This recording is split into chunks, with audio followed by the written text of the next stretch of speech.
मरेका मान्छेको लुगा भुलेर पनि नलगाउनु बर्बाद हुन्छ। वास्तवमा मरेका मान्छेको लुगा हामीले भुलेर पनि किन लगाउनु हुँदैन, किन बर्बाद रहन्छ त? यो महत्त्वपूर्ण कुरा हो। मरेका मान्छेहरूको महत्त्वपूर्ण सामानहरू हामीले किन प्रयोग गर्नु हुँदैन त? गरियो भने के हुन्छ त? जान्नु जरुरी छ। किनभने मरेका मान्छेहरूका गाडी हुन्छन्, मोबाइल हुन्छ, सुन हुन्छ, गरगहना हुन्छ, घर हुन्छ, हरेक चिजहरू हुन्छ। मरेका मान्छेका विभिन्न किसिमका महत्त्वपूर्ण चिजहरू हुन्छन्।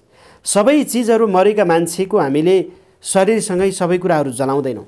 मरेको मान्छेलाई हामी पोल्छौँ, तर मरेका मान्छेका हामीले चाहिँ भएका चिजहरू सबैलाई त हामीले पोल्दैनौँ नि, हामीले राख्ने काम गर्छौँ। त्यसैले मरेका मानिसका सामानहरू हामीले किन प्रयोग गर्नु हुँदैन, मरेका मानिसहरूको लुगा हामीले किन लगाउनु हुँदैन, आजको यो महत्त्वपूर्ण भिडियो रहेको छ। त्यसकारण मरेको मान्छे भुलेर पनि नलगाउनुहोस्, बर्बाद रहन्छ। यो महत्त्वपूर्ण भिडियो, महत्त्वपूर्ण विषयवस्तु आज हामी तपाईँको माझमा लिएर उपस्थित भएका छौँ। यद्यपि नआत्तिकन अन्त्यसम्म यो भिडियो हेर्ने र सुन्ने प्रयास गर्नुभयो भने तपाईँ सम्पूर्ण ज्ञान र जानकारीहरू प्राप्त गर्न सक्नुहुन्छ र तपाईँको लागि थप अगाडि बढ्नको लागि यसले सहयोग गर्नेछ भन्ने कुरामा हामी आशामा रहेका छौँ। आदरणीय दर्शकहरू, हाम्रो च्यानलमा तपाईँ नयाँ हुनुहुन्छ, पहिलोपटक हाम्रो च्यानललाई हेर्दै हुनुहुन्छ, हाम्रो च्यानललाई सब्सक्राइब गर्नुभएको छैन भने च्यानललाई सब्सक्राइब गर्नुहोला। नजिकै रहेको बेलमा गएर अलमा क्लिक गर्न नबिर्सनुहोला। ज्योतिष, वास्तु, धर्म र संस्कृति सम्बन्धी कुनै पनि जिज्ञासा छन् भने 9848744095 980895 60557 यहाँले फोन गर्न सक्नुहुन्छ। अब भने ढिला नगरिकन यहाँहरूको माझमा हामी जानकारी दिने बेला भएको छ कि मरेको मान्छेको लुगा हामीले किन लगाउनु हुँदैन। यो महत्त्वपूर्ण विषयवस्तु तपाईँको माझमा रहनेछ। वास्तवमा उहिलेका ऋषिमुनिहरू अहिलेका वैज्ञानिकभन्दा धेरै तगडा छन्। अहिलेका वैज्ञानिकहरूलाई एउटा सानो कुरा खोज अनुसन्धान गर्न धेरै वर्षहरू लाग्छ। उहिलेका ऋषिमुनिहरू छोटो समयमा पनि राम्रो उपलब्धि प्राप्त गरेका छन्। उहिलेका ऋषिमुनिहरू विशेष गरेर भूत, भविष्य र वर्तमानसम्मको जानकारीहरू प्राप्त गर्न सक्ने त्यति शक्तिशाली वैज्ञानिक रूपमा उहिलेका ऋषिमुनिहरू रहेका छन्। वास्तवमा अहिलेका वैज्ञानिकहरू उहिलेका ऋषिमुनिहरूले अनुसन्धान गरेको कुरालाई नै फलो गरेर नयाँ आविष्कार, नयाँ कुराहरू प्राप्त गरिरहेका छन्।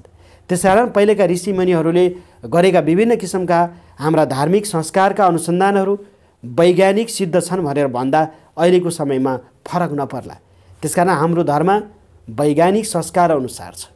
हाम्रो धर्म आधुनिक अनुसार पनि तपाईँको चाहिँ मिल्दोजुल्दो छ। वैज्ञानिकहरूले खोज अनुसन्धान गर्ने कुराहरू पनि त्यही धर्मका ग्रन्थको आधारमा चाहिँ विविध कुराहरू चाहिँ मिल्ने गरेको छ। त्यसकारण हिजोको हाम्रो हिन्दू धर्म र अहिलेको वैज्ञानिक अनुसन्धान उस्तै कुराहरू रहेका छन्। मानिसको जीवनमा 16 संस्कारका विभिन्न किसिमका चर्चाहरू हुने गर्छन्। मानिस जन्मेदेखि मृत्यु पर्यन्तसम्म हाम्रो हिन्दू धर्मले 16 संस्कारको परिकल्पना गरिरहेका छन्। विशेष गरेर जन्मेदेखि मृत्यु पर्यन्त 16 संस्कारका यी महत्त्वपूर्ण कुराहरूमा विशेष गरेर एउटा मृत्यु संस्कार पनि महत्त्वपूर्ण संस्कारको रूपमा रहने गर्छ। जब मानिस एउटा शरीरलाई यही पृथ्वीमा, यही ठाउँमा छोडेर जान्छ र उक्त शरीर मृत्यु अवस्थामा रहन्छ, उक्त शरीरलाई जलाउने काम गरिन्छ। जब उक्त मृत शरीरलाई जलाएर 16 संस्कारको 16 संस्कार अन्तर्गत एउटा महत्त्वपूर्ण संस्कार मृत्यु संस्कार 13 दिनसम्म हाम्रो गर्ने चलन रहेका छन्। हाम्रो धर्म, हाम्रो संस्कार, हाम्रो जाति अनुसार विभिन्न किसिमले गर्ने गरिन्छ, तर विशेष गरेर 13 दिनसम्म विधिवत तरिकाले मृत्यु संस्कारको चाहिँ अन्त्य गर्ने र वर्ष दिनसम्म मृत आत्माको लागि चाहिँ विशेष दान पुण्यहरू गर्ने कामहरू हाम्रो धर्म संस्कारमा पाइन्छ। आज यो एउटा यस्तो महत्त्वपूर्ण कुरा मैले उठान गरिरहेको छु। मरेका मानिसहरूको मृत्यु संस्कार गरिसकेका मानिसहरूको लुगा लगाउने कि नलगाउने, आज त्यो कुराहरू तपाईँको माझमा मैले लिएर उपस्थित भएको छु। जब मानिस मर्छ उसले आफ्नो घर परिवार, आफन्त, धन, पैसा, गहना, मोबाइल, ल्यापटपदेखि लिएर इमेल, इन्टरनेट, दुनियाँ कुराहरू तपाईँको छोडेर जान्छ। जति पनि यो संसारका भौतिक सुख साधनहरू छन् ती कुराहरू सबै छोडेर जान्छ। त्यसपछि मरेका मान्छेको सामान हामीले प्रयोग गर्ने कि नगर्ने यो महत्त्वपूर्ण कुरा रहेको छ। मरेपछि मानिसको शरीरलाई जलाइन्छ, तर आत्मा कहाँ जान्छ कसैलाई पनि थाहा छैन। यो महत्त्वपूर्ण विषयवस्तु। मानिसको जीवन एउटा रहस्यमय छ, त्यसकारण एक दिन सबै मर्नुपर्छ। मृत्यु भन्ने कुरा सत्य छ, यो असत्य भनेर कसैले पनि भन्न सक्दैन। जब मानिस जन्मियो मानिस अवश्य मर्नुपर्छ। एक दिन हाम्रो सबैको चाहिँ मर्ने दिन आउँछ, यो सबैले बुझेको कुरा हो। एक दिन अवश्य यो संसार छोडेर जानुपर्नेछ, यो सबैले जानेको कुरा हो। त्यसैले मृत्यु भन्ने कुरा सत्य हो भन्ने कुरा हामीले बुझ्नुपर्छ। यो सत्य हुँदाहुँदै पनि हामीले लगाएका गरगहना, हामीले चलाउने मोबाइल, हामीले चलाउने गाडी, हामीले चलाउने तपाईँको विभिन्न किसिमका चाहिँ सामग्रीहरू, हामीले लगाउने लुगाफाटाहरू फेरि लगाउन मिल्छ कि मिल्दैन, यो जान्नु जरुरी कुरा रहेको छ। केही सामान त जलाइन्छ, तर सबै सामान जलाइन्न।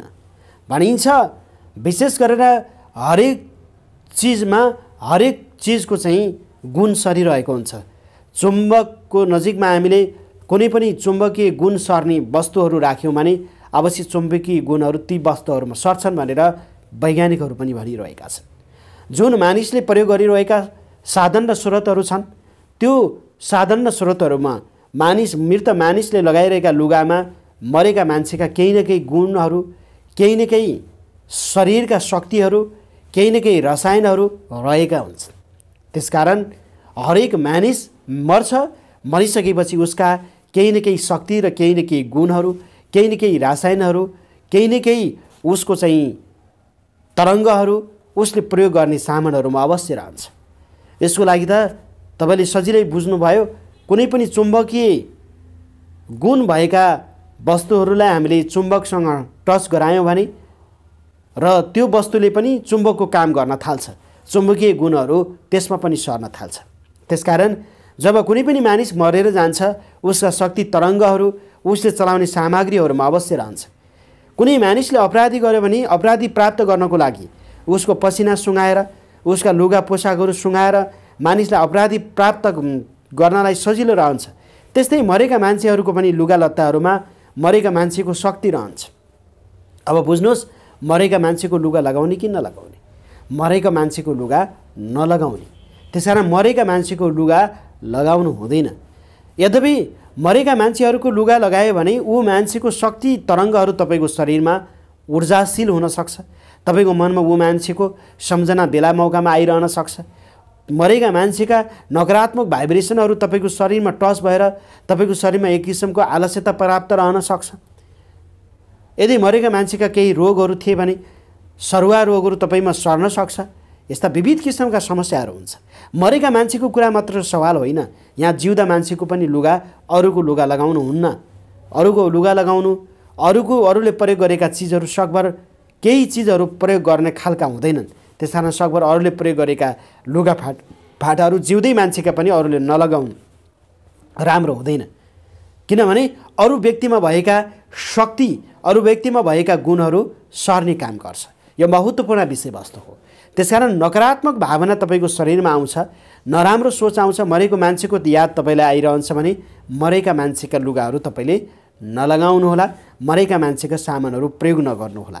यद्यपि कुनै चिजहरू हुन्छन् मरेका मान्छेको चिजहरू प्रयोग गर्दा आफूलाई नकारात्मक असरहरू पर्दैनन् भने त्यस्ता केही चिजहरू प्रयोग गर्न सकिन्छ। जस्तै गाडीका कुराहरू भए, मोबाइलका कुराहरू भए।